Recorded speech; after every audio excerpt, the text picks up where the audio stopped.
Hi everyone, I'm really happy to do this interview today. So today my guest here is Alexandra Gould, and I call her Alex. Yeah. And a little short introduction how this all happened, because I would say this is a slightly different interview in my podcast than before, because I actually connect with Alex online on via a Facebook community. And I saw one of her Facebook posts and I was just blown away. And we were both in that group called Best Decade Ever with Mel Robbins. So if you don't know who Mel Robbins is, she's a really, really awesome coach. Probably we'll talk about her in a minute. But I really love her work, and I read her books, and then I joined this program, and then I saw Alex post, and I would just really, at that point, I would just, I just want to participate and see how everyone is doing and saying hi and all that stuff. But her post is something just really stands out for me because she had a very courageous journey with her own health challenges. And I just felt that I really want to connect with her, interview her to share her story, because I think a lot of people in my community will benefit from listening to other people's journey, but also get them more inspired. And I think one of the things I talk about a lot recently is about vulnerability and adversity, but you need to, and how you embrace it with grace and honesty is something I think everyone can learn from. So I just reached out and tried to get her to get an interview with me, and this is why we're here today. So, and I know Alex is a high school, no, so 8th grade math teacher and also life coach, but that's about it that I know about. I also a mother. And I think that's about it. And I know you're based in New Jersey, but I don't know a lot more. So I'm really excited to talk to Alex today. So welcome to my show, Alex. Yes, thank you so much for having me, Wing. I'm really excited to be here. So first of all, I think I wanted to actually ask you myself. So what prompted you to join Mel Robbins' Best Decade Ever? Because you and I both coach, so obviously we do read books and do things to do work on our personal development. But what drawn you to join Mel's group, and also particularly when you do the introduction, it was a very brave note. So tell us a little bit more about it. Yeah, so actually the reason, like you said, as a coach, I feel like self-development has always been something that I've pursued and been very interested in, and just the psychology of why people do what they do when they do.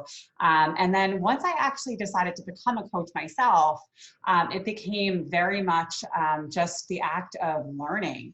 Just what could I actually learn from other people? And as you said before, Mel Robbins, I love Mel Robbins. I happened to come across her on Instagram, and I thought to myself, is she related to Tony Robbins, motivational coach? And he's someone that I followed, and I've learned a lot from him as well.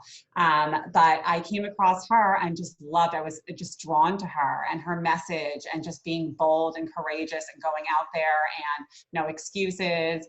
And so when I came across her, I used her as a mentor almost. And since I became a life coach, it's really been my mission just to gain value for my clients. And so learning has been always, since I started becoming a life coach, just pursuing that field and learning more and gaining insight and tools and techniques and anything that I can to be more practical for the people that I'm serving.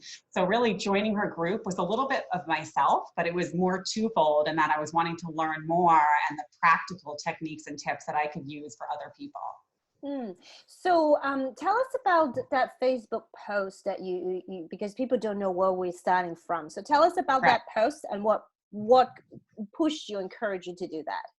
Yeah, so on this actual post, so we were all invited to describe or just to explain our stories and to introduce ourselves. And for me, I have a story of where I've come from and what I've gone through and the adversity that I faced. And so I always feel that I like to share that story with other people, because I feel that if I can inspire others that are feeling less than or not worthy enough, or feeling like whatever they've faced in their life is dictating the rest of their life, and that they're more in the victim mentality, or they're feeling less than, or they're pursuing their life in a negative fashion based off of what they've experienced.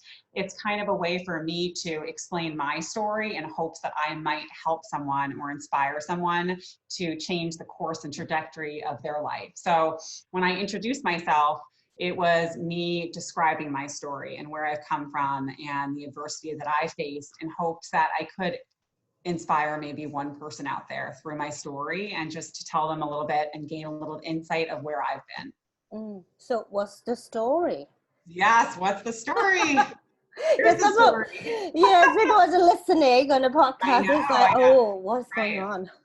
Right. You're like, tell us the story. So at about the age of 6, I developed a condition, a very mysterious condition called hemifacial atrophy. It's also referred to as Romberg syndrome.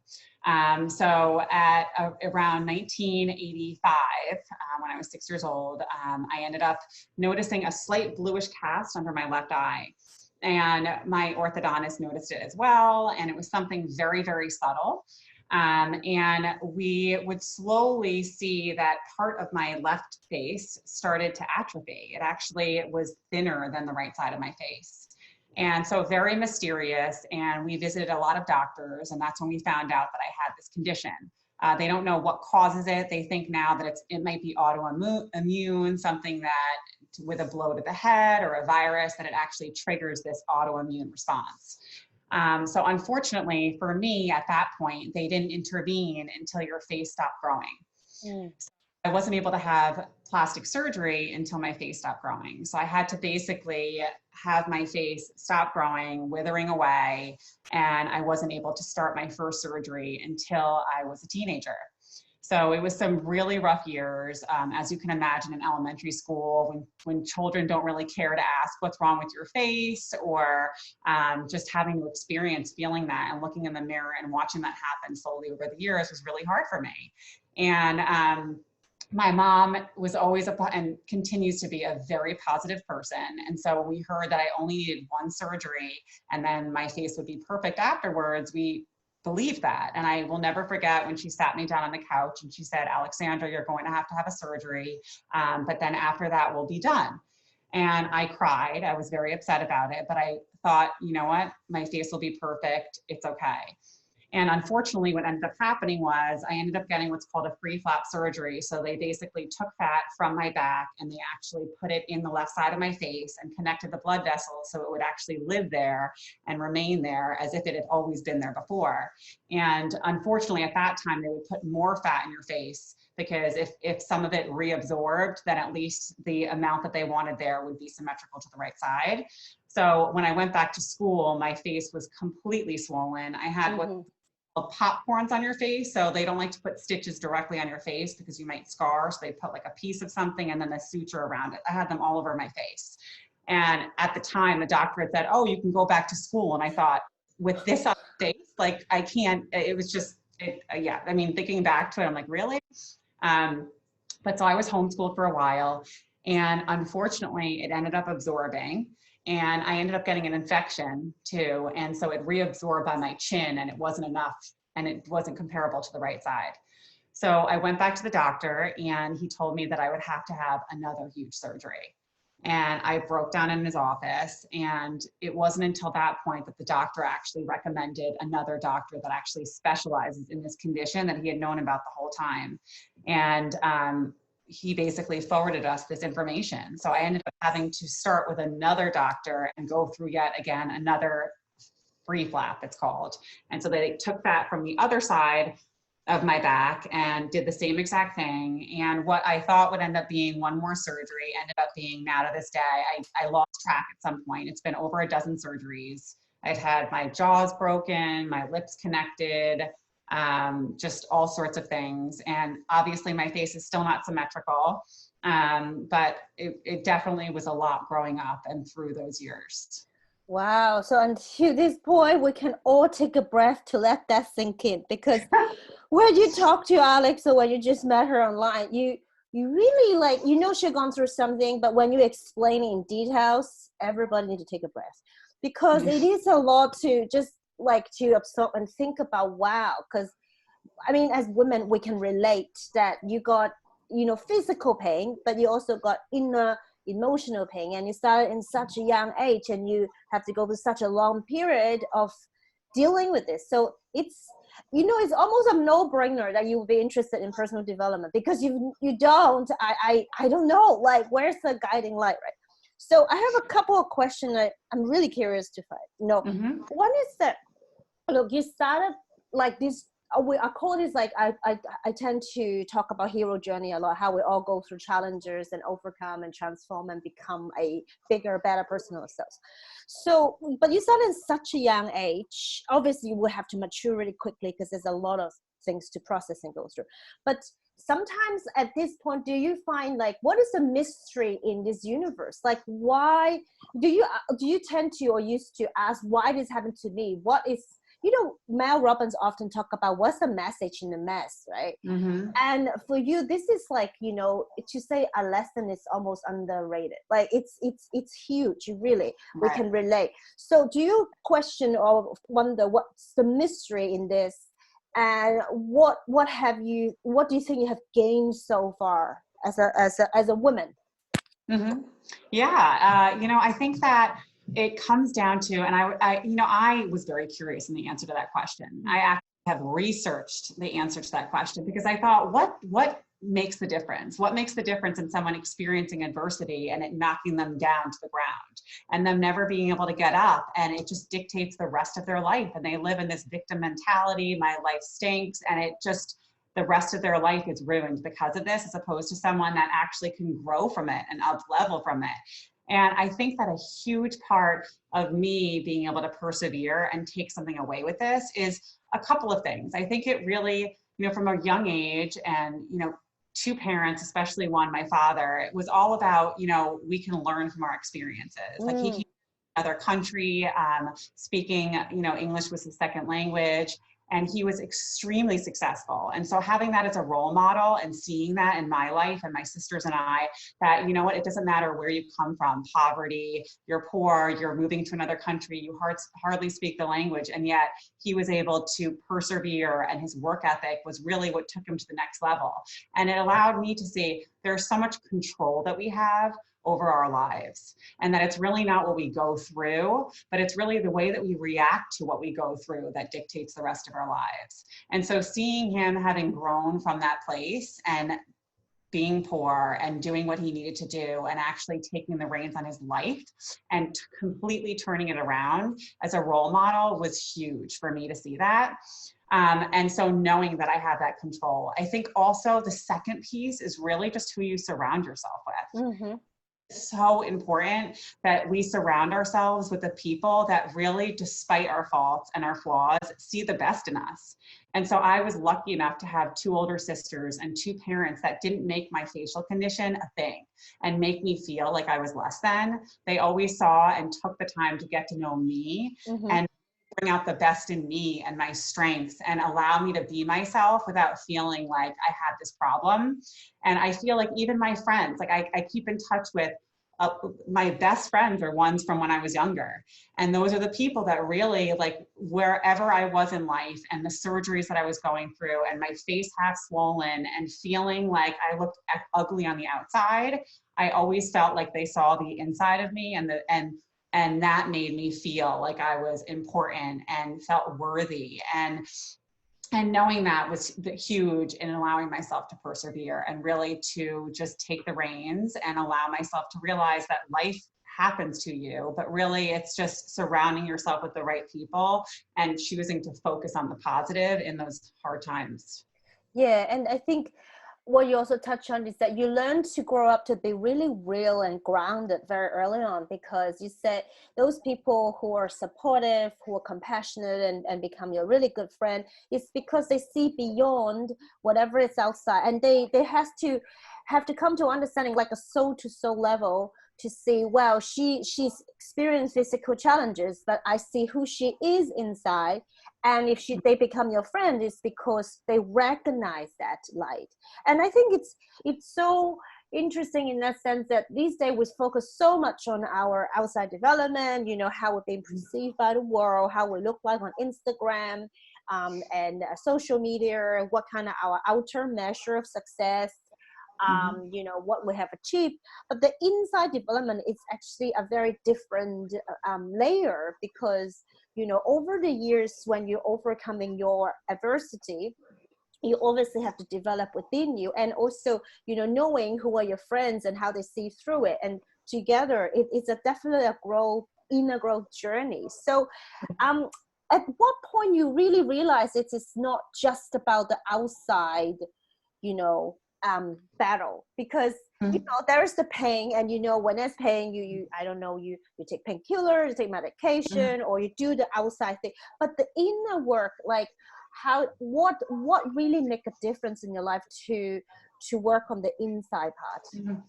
Yeah, you know, I think that really when you talk about, you know, at what point did I realize, I don't think there was really a point. I think it was a very gradual change. So when I was younger and when I was in the trenches and I was in the throe of this all, it was horrible. It was really hard for me. I mean, there were many days where I looked in the mirror and I was like, wow, like why? Like why me? Like why does my face look like this? And I think that over the years, I just became more accepting of myself. I chose to focus on not just my strengths, but I chose to accept myself, and meeting people and realizing that we all have flaws, and seeing my friends and every one of us go through something and experiencing feeling less than. Sure, I might look on the outside, but as I got older, I realized, wow, like so many of us experience it feeling less than. It's not just because of what I look like on the outside, but it's people, what they're feeling on the inside, whether it's them growing up in a family where they felt like, gosh, like our family is hush hush, like we can't tell anyone because there's an alcoholic in our family, or someone growing up with anxiety. I realized as I got older that we all feel that. We to some degree feel like that. And even as coaches, we feel like that. Like, you know, to be a coach, some people think, oh, you have to have it all together.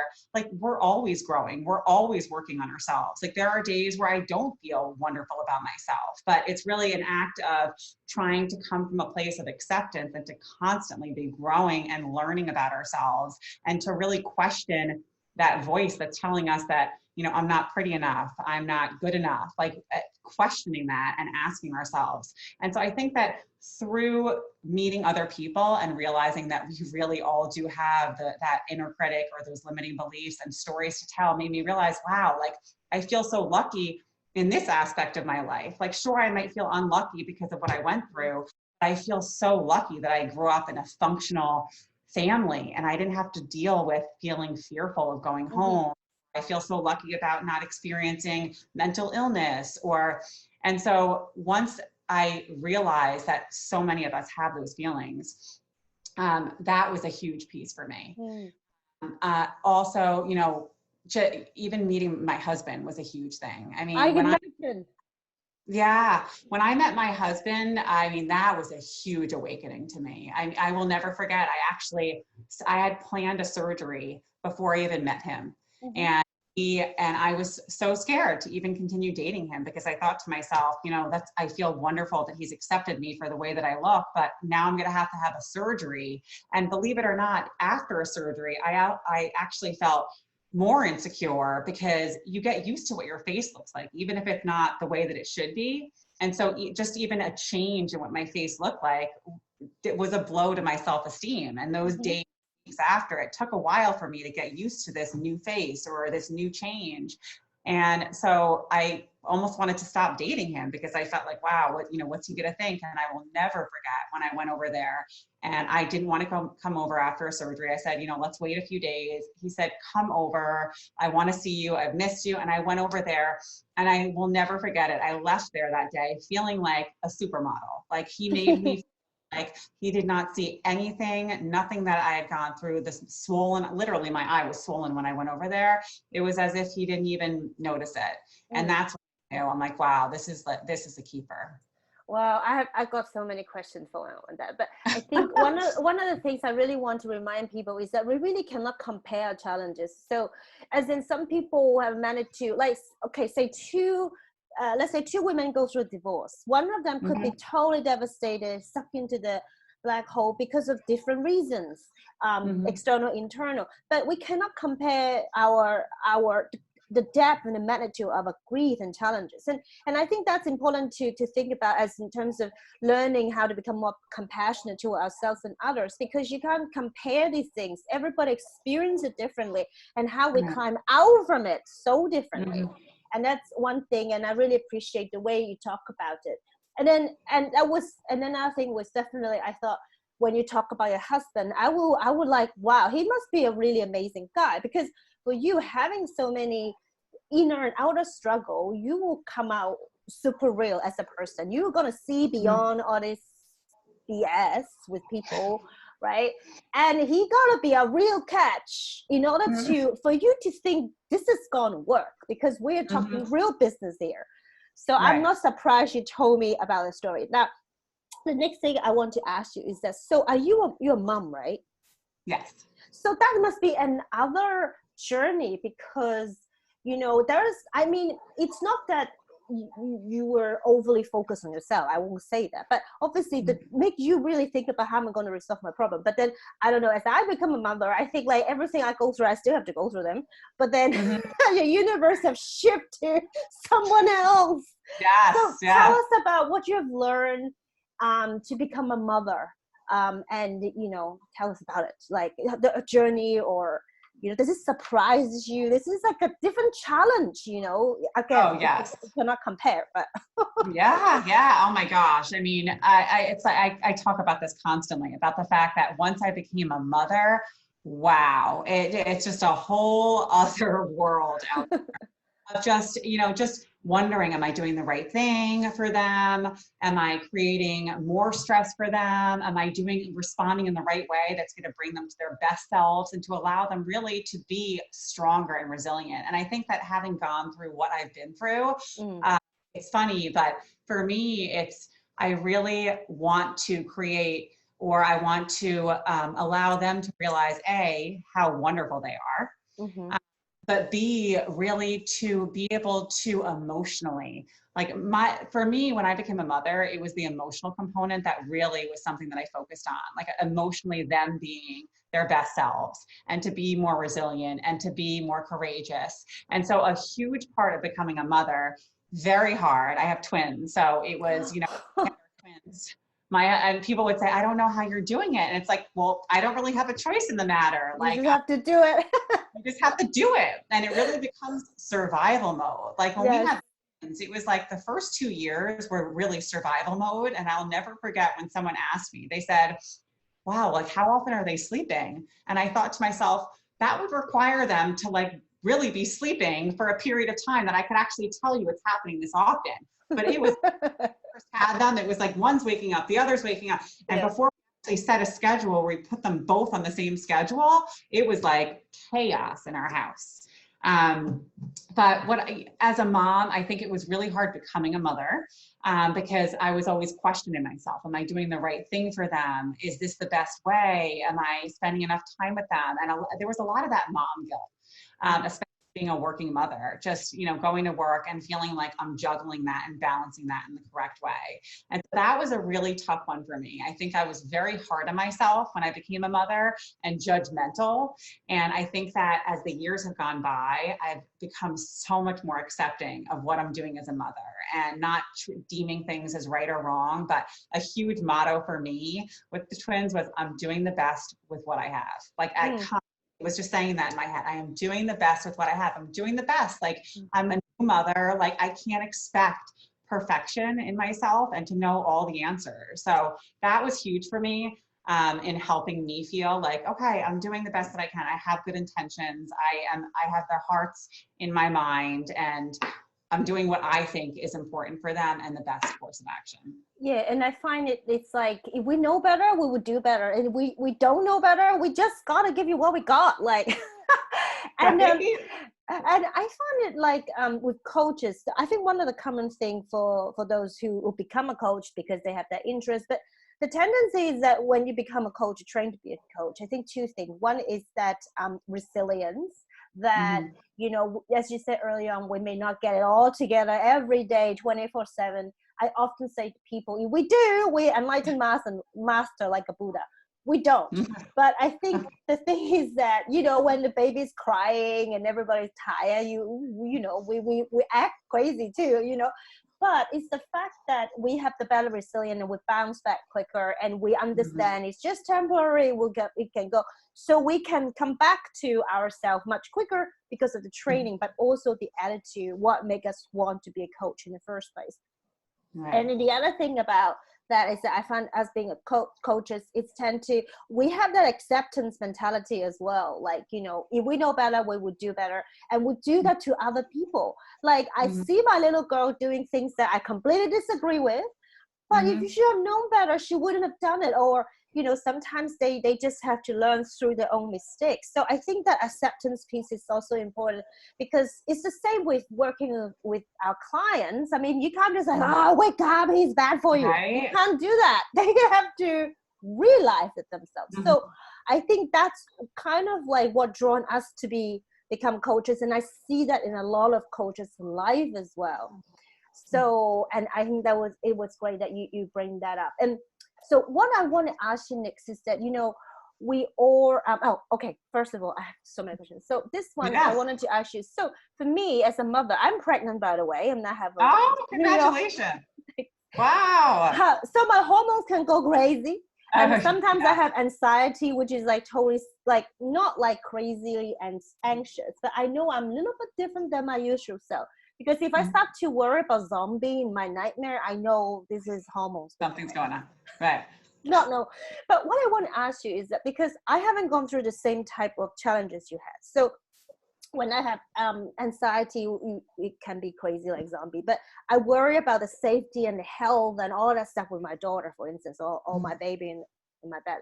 So with you've gone through that, do you also experience some sort of fear, anxiety, and you catch yourself because you have experienced something challenging? You don't want that to happen to your daughter. Or do you think you're better equipped in terms of dealing with it, helping them? Like, how does it work for you? I assume as a mom, when you're pregnant or after, you will have these anxiety spins where you worry about, you know, I worry about zombies at one point. Right. Like, you know what I'm talking about? That, you know, there are those fear about, they're breathing. Right. Yeah, I think that when you talk about that, it's like, I think the first step really is to become aware of it. It's like, I think that awareness is key. I think for many of us, when the negative feelings or the bad feelings, quote unquote, surface, we look at them as bad feelings. And really, feelings are not bad feelings. They are neutral. It's really our reaction to them.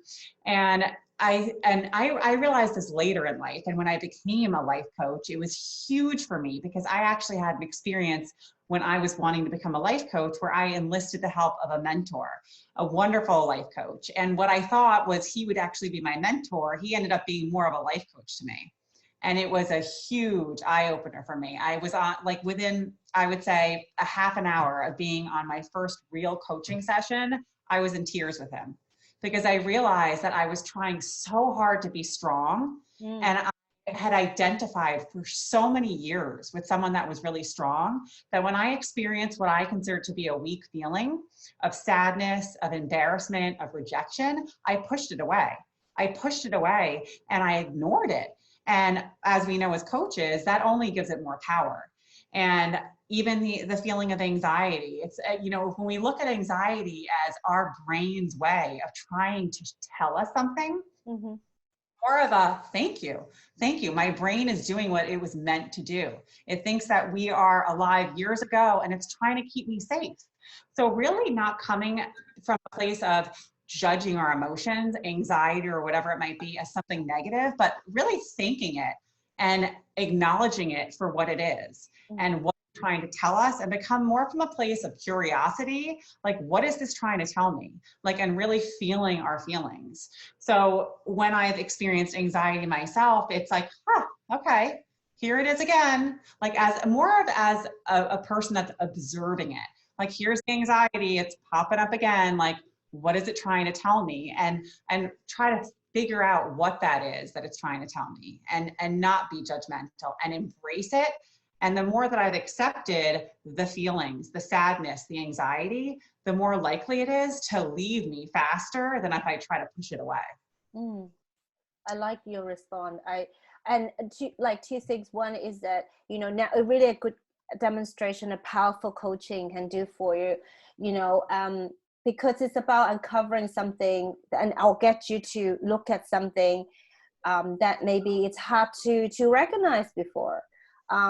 And the second thing is that I find it when I was saying the silly example zombie. I mean, when negative feeling or worry comes up, I usually look at the two camps. Like, is it like my hormones and crazy things because I'm stressed out? Is it valid? Is it illusional? Like, I look at it as okay. So obviously it's nonsense. And then sometimes I look at it. Okay, is this something I need to be mindful of? Is it because something have a red flag and I didn't deal with it, and is this something I need to do constructively to make things better? So I tend to, when I get back to my mind, I tend to rationalize it. But yeah, I found what you said was quite helpful, and especially leading into the work of a coach. And I guess that probably inspired you to want to be a coach subsequently, right? Yes, definitely. It's, you know, for me, it's always been, if anyone, you know, whenever it was years ago, or even just, you know, now, and within the couple years that I became a coach, like it literally pained me when I see people struggling. And for what reason? I think that I've definitely been more interested in the confidence, only because it's something that I've struggled with. And I felt like that's a place that I can connect with someone and I can give them tips or whatever it is that I feel based off of what I've gone through. So I felt like, okay, I'm more of like an expert in that area, having been there. But in any way, you know, anyone struggling, whether it's anxiety or feeling less than, or just going through a hard time, as coaches, it's, you know, you want to help them however it is that it needs to be. And you realize as a coach, and it's kind of what you were saying before, but it's really just allowing that safe space for them to just express their feelings. Like, we all want to be heard. We all have a story that we want to tell. And it's like through actually talking about it and talking about our anxiety or talking about the shame that we feel, that we could actually move past it. But it's like, when we're not talking about it, when it's just being pushed down, it will constantly come out. It's sure, it might not come out in the verbalization of the problems that we're experiencing, but it will manifest in other ways that are dysfunctional and detrimental to our mental health, to our physical health. Even when I was talking about working with my coach, sure, I was able to help people when I was going through a really tough time. And when I say tough time, dealing with some family situations that were going on and trying to help out other people that were going through really horrible times. And that was really hard for me. And as an empath and someone trying to help out someone, when you feel that you can't help someone, it really pays a toll on your well-being. And I just remember, even in the midst of going through that, whereas most people would set healthy boundaries, even if someone came up to me, I felt the need to help them. Oh, someone needs my help, I need to help them. And through gaining insight with my own coach, I realized, no, like, it's not selfish to put your needs first. It's not selfish to say no to other people. It's not selfish to think about yourself first before you actually help out your children, your husband, your friends. And so having that place to actually discuss my feelings was huge for me, and being able to move past that and to actually live my life. But you never know what's going on underneath. You might be able to help out people, but at the expense of your health, of your sanity, of, you know, all the stuff that we don't actually see, but really is happening underneath. Yeah, and I think like the analogy a lot of people use is that when a cup is like half full or like literally empty, it's hard for you to do quality work and really help people in a way if you're already burned out. So I think, you know, that's why we like this profession, because I think it helps us, and it also helps us to help other people. And so that's why it's so valuable. So now going back to the best decade ever. So you can share with us, what are your top dreams? I mean, you don't have to give us the 5, but because in that program, we always have to write down our top 5 dreams. Yes. And sometimes you look at this, something comes and goes, and some things tend to stay. So what are your top dreams? I would have to say my top dream is to continue with the coaching, but to take it a step further and do motivational speaking. That's me, like going into schools and allowing, you know, women and girls to realize their confidence, and that really, you know, it's something that it's not that they're born with it, but it's really a skill that they could work on. So really, through my story, I would love to get into school systems, even corporations, just in the community, and just share my story in hopes of helping out other people. So the motivational speaking thing is huge, and that's definitely on my radar. And then also a huge thing is financial freedom. And when I say financial freedom, once I became a mother, and I'm sure you could attest to this too, the reasoning was my children.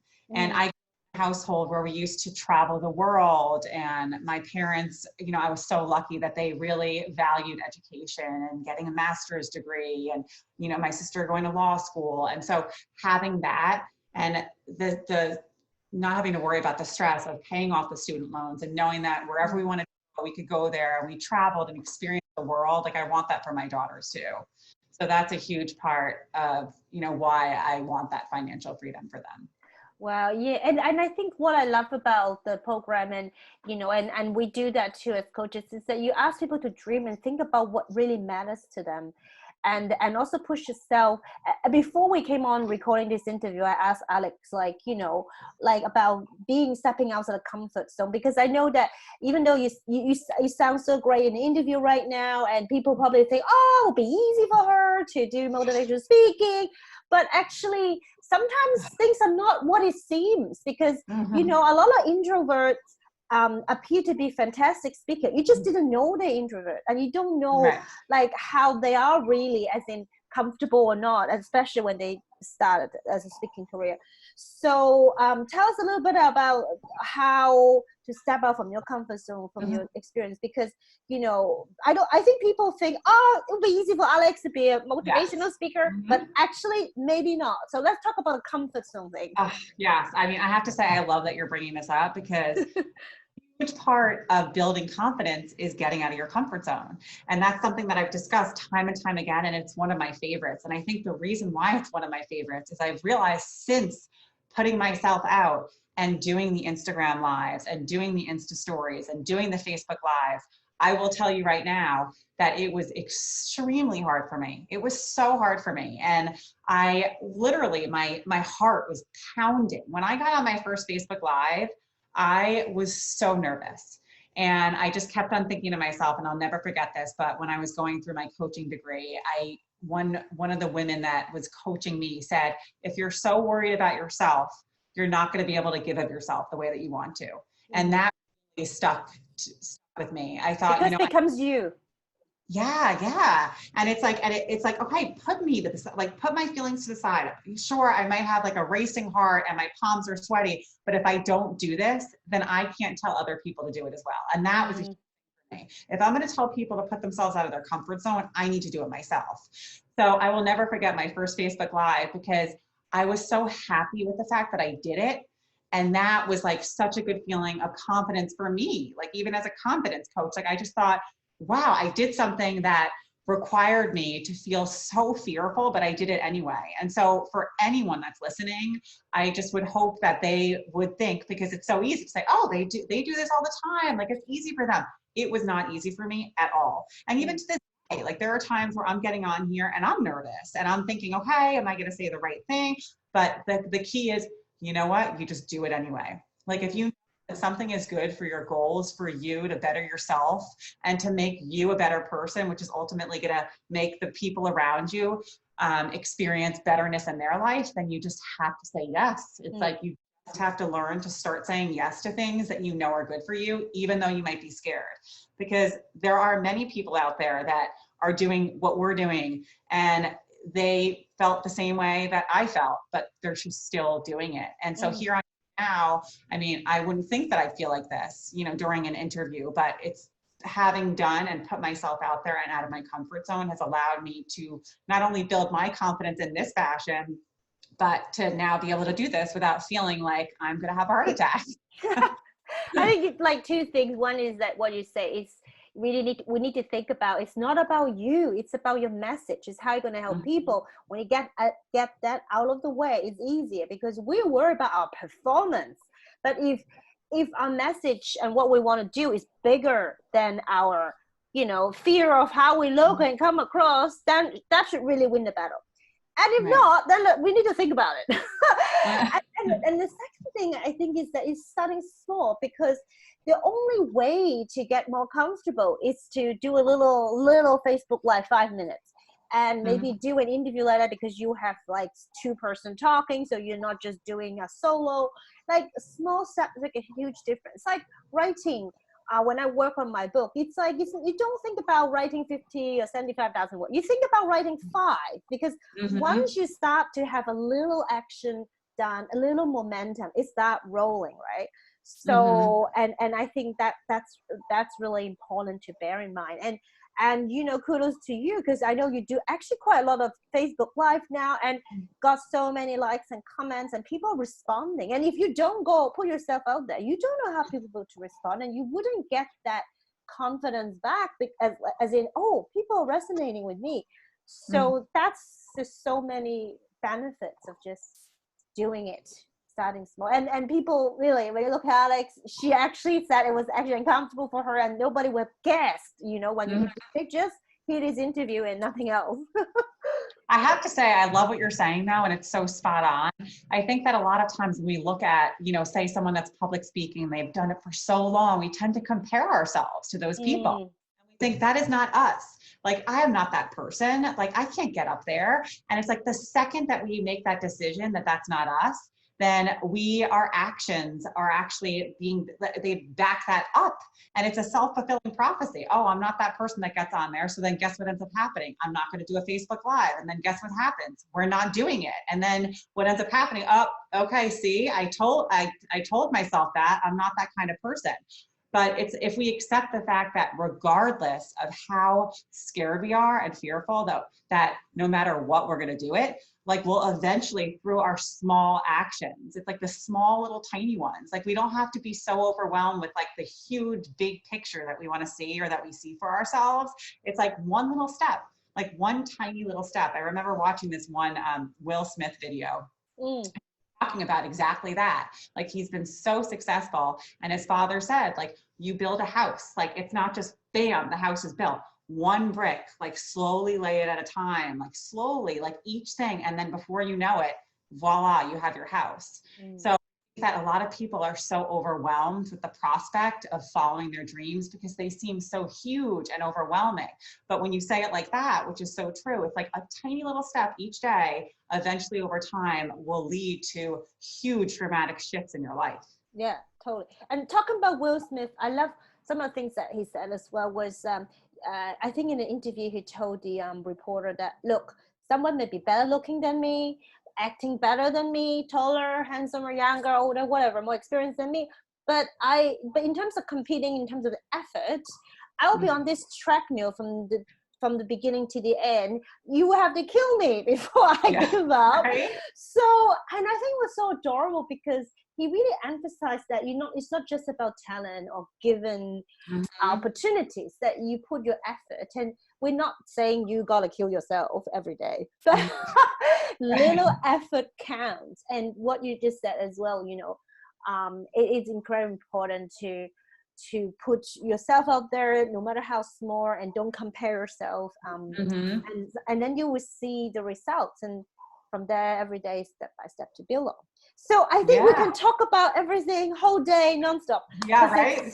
So, but we're gonna wrap this up. And I think if people are really keen to connect with you or have a conversation or get coaching from you, what's the best way for them to contact you? Yeah, I would say the best way and the easiest one to remember is through my Facebook or my Instagram, and through there they could actually get my website link, but Coaching with Alexandra. So it's pretty easy to remember. On Instagram, it's Coaching with Alexandra, the same thing on Facebook. So if they want to find me there, they can, and then through there they could actually go for my website. Sounds great. And I will put the link on the blog post. So when people, if you're listening to podcast, you click on the detail, you see the link as well. So I would do that. So it'll be easier for people to find you. Coaching with Alexandra. Great. So thank you so much for today. It has been a really fun conversation. We can talk about everything. Although, I mean, I wish we can take in questions. Like, I mean, that would be a mess. But a little Q&A. Yeah, one step at a time. So fantastic. Thank you so much. Love it. Thank you. Thank you for having me.